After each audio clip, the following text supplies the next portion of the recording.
Hello everyone. Welcome back to STES, Science, Technology, Economy, Strategy 등을 고민하는 곳입니다. 이스라엘에서 지난 2010년 발견된 그 대규모 가스전이 있습니다. 라비아탄 가스필드인데 이스라엘 그 하이파에서 130km 떨어진 지중해 해상에 있고요. 평균 수심이 1,500m라고 합니다. 그래서 그 인근에 그 타마르 가스전이라고 조그만한 게 있는데 거기서 남서쪽으로 또 한 47km 해상이라고 합니다. 2019년 12월 31일부터 가스가 생산되고 있었습니다. 원래는 노블 에너지 등이 운영을 하다가 쉐브론이 노블 지분 인수해서 현재 운영자가 쉐브론 지분이 한 39.66%, 데렉 드릴링이라고 이건 이스라엘 회사인데 45.33%, 그다음에 레이쇼 오일이 15% 이렇습니다. 그래서 이 쉐브론은 미국의 엑슨 모빌 다음으로 두 번째로 큰 아주 매우 그 중요한 메이저급 그 선수 아닙니까? 그래서 지분은 뭐 데렉 드릴링이 더 많지만은 그러니까 운영은 쉐브론이 하는 게 맞는 것 같습니다. 그래서 가스 추정 매장량이 990 빌리언 큐빅미터, 빌력이 10억 단위니까 990 곱하기 15의 구성 큐빅미터 이런 뜻입니다. 그래서 이게 원래는 사진처럼 육상과 해상 파이프라인 통해서 일단 그리스로 보내고 거기서 다시 유럽 파이프라인으로 연결하려는 그런 지중해 파이프라인, 이스트메드 파이프라인 건설 프로젝트 이렇게 이제 구상이 됐던 겁니다. 이게. 그래서 근데 이제 이게 경제성 논쟁에 휘말린 것으로 그렇게 알고 있습니다. 또 분쟁도 있었고요. 다른 분쟁도 있었고요. 그 시프러스도 지나야 되고 이렇게 쭉쭉 그 과정에서 그래서 길이가 대략 한 2,000km 정도 된다고 합니다. 파이프라인 길이가. 그리고 그 파이프라인 공사에 거의 60억 불 소요된다는 그 60억 불 프로젝트였다는 겁니다. 어떻게 보면 배보다 배꼽이 더 크지 않습니까? 이전 영상에서 저 동지중해 파이프라인 프로젝트 간단히 다룬 기억이 있습니다. 결국 이 쉐브론이 여러 가지 고민을 많이 하다가 그 히스토리와 관련된 제가 그 뉴스 캡처한 것을 같이 띄워놨습니다. 보면은 그래서 결국 쉐브론이 파이프라인보다는 FLNG를 띄우는 것으로 이렇게 지금 결정을 내려가는 것 같습니다.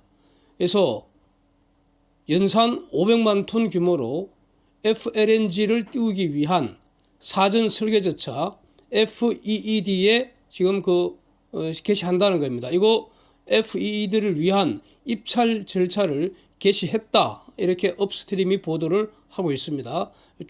이 보도가 나온 지는 좀 됐습니다. 그래서 이 보도를 보면은 아시아 조선소 리딩 컴퍼니 세 곳이 지금 입찰에 참여한다 이렇게 하고 있죠. 여기에 삼성중공업하고 대우조선, 싱가포르 조선사 한 곳이 참여하는 것으로 보입니다. 그래서 여기 이제 각 조선사들 FLNG 이전에 했던 실적을 한번 본다면은 삼성중공업은 저기 호주에 있는 프렐루드 연산 530만 톤 규모니까 이게 현재 세계 최대 용량이죠.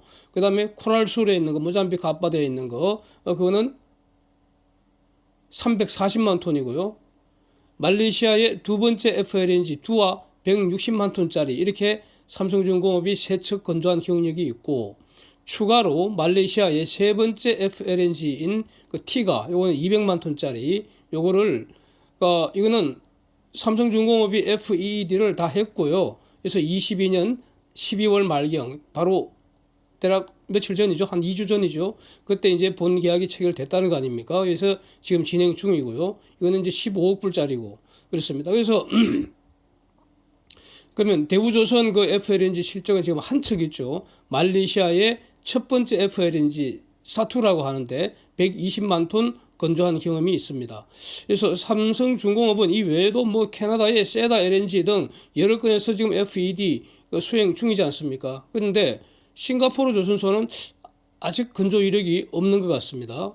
그러니까 FEED 입찰은 보통 한 두 곳한테 맡기죠. 그래서 그 두 곳 중에서 최종 계약하는 것이 보통의 절차이기 때문에 이번 쉐브론 프로젝트 이스라엘 프로젝트는 삼성중공업하고 대우조선이 유리한 상황 아닌가 이렇게 생각하고 생각이 듭니다. 그렇지 않습니까? 그래서 일단 그 좋은 소식 기다려도 되지 않을까 싶습니다. 뭐 한 4월경에 이제 결정 난다고 합니다.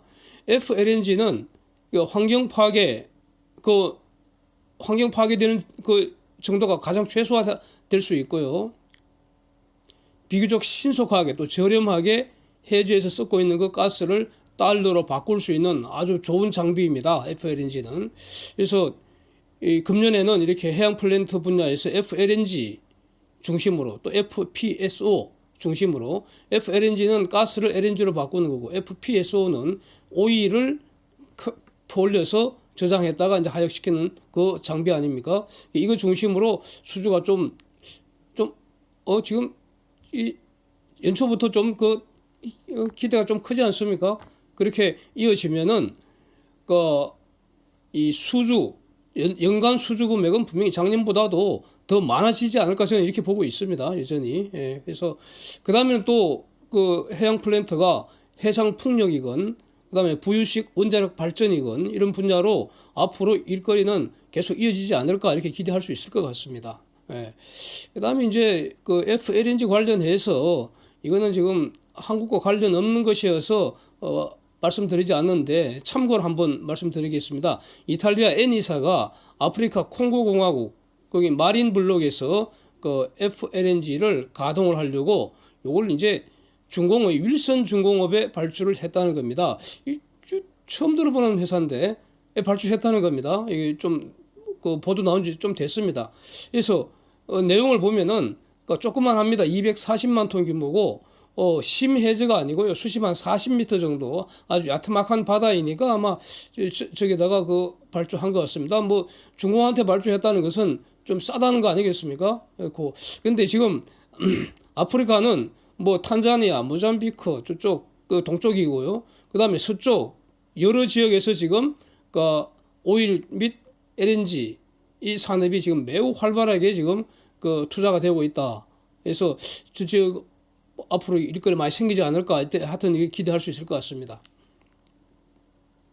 그다음에 이제 오늘이 11일이니까 1월 초순 1일부터 10일까지 이 수출입 실적이 발표됐는데 요건 매우 특이한 게 있어서 아직 뭐 10일 기간이 10일이 너무 짧아서 좀 못한데 그래도 한번 공유를 해보겠습니다. 수출은 전년 동월비 마이너스 0.9% 감소인데 수입은 6.3% 증가했다. 최근 추세하고 이제 이어지는데 문제는 이제 수출 감소가 좀 줄었습니다. 그 감소되는 정도가. 근데 특징이 반도체 수출 감소 마이너스 29.5%, 가전은 마이너스 50%입니다. 그래서 수출 감소의 주된 요인이고요. 이게 국가별로 본다면은 중공에 대한 수출 감소가 마이너스 23.7% 이렇게 중공으로의 반도체 수출 감소가 지금 여전히 주도하고 있다. 이렇게 분석이 된다는 겁니다. 미국, EU, 인도 등으로의 수출 증가세는 여전합니다. 저쪽 지역은 수출이 늘고 있습니다. 그래서 최근 한국 무역 수지 적자가 중공으로의 반도체 수출 감소하고 에너지 수입 증가가 주된 요인이다. 이런 현상이 지금 지속되고 있다. 이렇게 정리할 수 있을 것 같습니다. 물론 뭐 아직 이제 10일치밖에 안 되니까 월간 데이터 봐야 되고 분기 데이터까지 쭉 계속 관찰을 해야 할 것 같습니다. 그다음에 이제 지금 다음 영상에서 제가 준비하고 있는 건 이런 겁니다. 매우 중요한 주제라서 한번 나눠봅니다. 이것도 지금 조선소 입장에서는 배를 말이죠. 일감이 이제 밀려 있으니까 분명히 앞으로 더 일감이 밀려오리라고 봅니다. 그렇기 때문에 더 빨리, 더 많이, 더 싸게 이게 배를 이제 찍어내는 그 기술이 아주 중요하지 않겠습니까? 그래서 이런 거 다시 한번 정리를 해보려고 하고요. 무인 자율운항 선박을 설계할 때 얼마 전 블록체인 기술 응용한다. 다시 말하면 해킹 방지하고 사이버 보안하고 이건 매우 중요하겠죠. 이것도 무인인데 배가 혼자서 지금 대양을 지나가고 있는데 그걸 해킹을 해갖고 다른 놈들이 그걸 탈취해가 버리면 어떡합니까? 그러니까 보안 문제도 사실은 매우 중요합니다. 이걸 지금 잘 하고 있다는 뜻이고 동시에 또 중요한 게 이런 것 같습니다. 무인 운항 기술 할 때 기술 영역 중에 핵심 중에 핵심이 바로 선박 오퍼레이팅 시스템 아닐까? 마치 옛날에 우리 한 2, 30년 전에 빌 게이츠가 처음으로 디스크 오퍼레이팅 시스템 도스 개발해 갖고 지금 회사가 저렇게 큰 거 아닙니까? 그 창고에서 도스 만들어서 팔기 시작했다는 거 아닙니까? 예? 근데 그 오퍼레이팅 시스템이 가장 중요하죠. 지금은 핸드폰 같으면은 모바일 오퍼레이팅 시스템이 핵심 중에 핵심이잖아요. 가령 차량, 자동차 자율 운행한다 할 때 차량 오퍼레이팅 시스템이 아주 중요하잖아요. 그것처럼 선박 오퍼레이팅 시스템 이거 빨리 잡는 게 중요하지 않은가 싶습니다. 가칭 쉽 오퍼레이팅 시스템. 그래서 SOS라고 제가 이름 한번 붙여봤는데 이걸 지금 뭐 삼성중공업이든 하여튼 한국 조선업 최강자이기 때문에 이걸 선제적으로 전략적으로 이거 집중적으로 기술을 개발해야 되지 않겠나 이런 생각이 들어서요. 이건 결국 이제 소프트웨어도 중요하고요. 소프트웨어 플러스해서 소프트웨어를 칩에다가 바로 구현을 하지 않습니까? 예? 시스템 오너 칩이라고 하죠. SoC. 그래서 그렇게 하면 그게 바로 시스템 반도체 영역 아니겠습니까? 그래서 이런 거 한번 고민을 해보려고 합니다. 예. Thanks for watching. See you next time.